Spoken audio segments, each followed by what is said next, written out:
neighborhoods of Detroit to superstardom.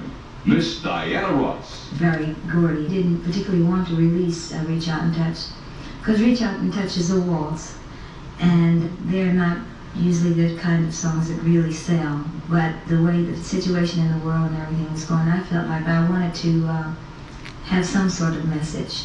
And I was very interested in the drug scene in Detroit because young kids in Detroit were getting very, very involved in drugs, and I was trying to send out a message to the families and things for them to, try to give a helping hand to these kids and get them back on the right track.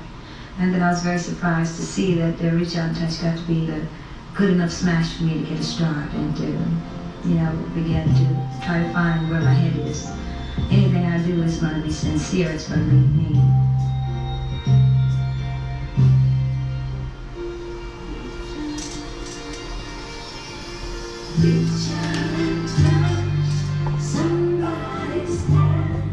Hi everybody, it's good to see you. I'm Daniel Delgado. I'm Evan Rogers. Welcome back to another video, and we're excited for the new setup, the new way we're going to start promoting this promo, or this YouTube channel rather, by lots of promos. You're going to be seeing a lot of cuts of songs that we'll be using.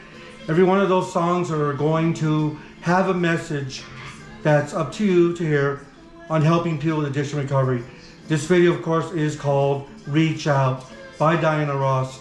What's interesting about this song is that it was not that big a hit, but as you can see in the intro of the song, Diana Ross felt it was a very important message in 1970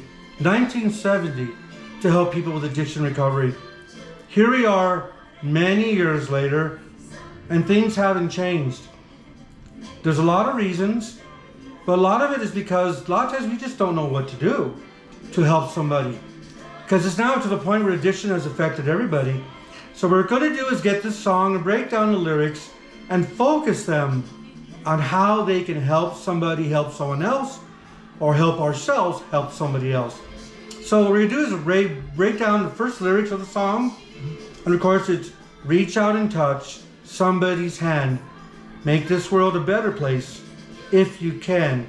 Easier said than done. Let's find out. Yeah, so we've got the lyrics here, and like Daniel was saying, we're just going to kind of break this down and talk about how it relates to those struggling with addiction, and also particularly those trying to support others. So I'm going to go ahead and read the first verse here. Daniel just kind of summarized the chorus. Reach out and touch somebody's hand. Make this world a better place if you can. And this song kind of dives into what that might look like. And I love the first verse here. I'm going to go ahead and read it. It says, take a little time out of your busy day to give encouragement to someone who's lost the way. Or would I be talking to a stone if I asked you to share a problem that's not your own? We can change things if we start giving. Why don't you? These words here actually remind me of a conversation I had with somebody recently, and they said something to me that really jumped out at me and was really profound to me.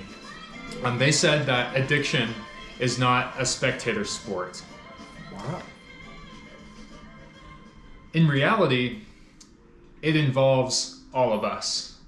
It's not just the individual who's struggling, it involves their entire family, and it also involves us as a community. And here, that saying, would I be talking to a stone? None of us can really be just a stone, just an object in that situation. We really can be an instrument in healing. And in a lot of ways, I mean, it's just doing something simple. It could be doing something as simple as listening, giving an opportunity to someone to just share what they're going through, to be compassionate, to be understanding, to want to help and heal. And that's really what this verse is challenging us to do. We can change things if we start giving. Why don't you? And that can include giving our time, giving our ears, and in some cases, maybe sharing our experiences. Whatever it looks like, there's something for us to give, and there's something for you to give. This involves all of us. And so this is challenging us right here to start giving, and I love that. And it's what's interesting is that, challenge. A lot of people think maybe I just don't have it in me. I don't know what to do. What would I do in an emergency? What do I, how do I help? And that brings up, somebody who isn't sure what to do. Well, here's the next verse in the song is, if you see an old friend on the street and he's down, remember his shoes could fit your feet. And it's like, wait a minute, that could be me. There's this old saying that says, therefore the grace of God goes I, or something along that line. Therefore for the grace of God goes I. And that's saying that, we can't be acting like it doesn't affect me. It does affect me. But again, it always gets to like, well, am I stoned? What would I do? How do I help? Well, the fact is we all have it in us to help others, whether we realize it or not. It's actually easier to think. Did you see him blink? He didn't even think about it. He just blinked. It was a natural reaction to something. And the reason I did that is because I'm from California, and we used to say we have 3 seasons there. Earthquake season, fire season, and mudslide season. Sometimes all 3 at the same time. And all those things could happen at any given moment.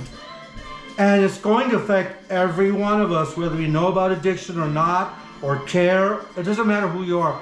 It's going to affect all of us. But one of the most profound things that I saw, just like a blink, people would just simply drop everything they're doing to help their neighbors if their house fell or whatever. I remember there was this one man that had a limousine service based in Beverly Hills, and he had a fleet of stretch Hummers. Those things were $150,000 each around there. Very expensive limos. Not just a standard Cadillac. We're talking Hummers. With the same skills and ability to climb over. Remember, there were military cars. There was a big fire once in Big Bear Lake. Destroyed the area. And of course, the obligatory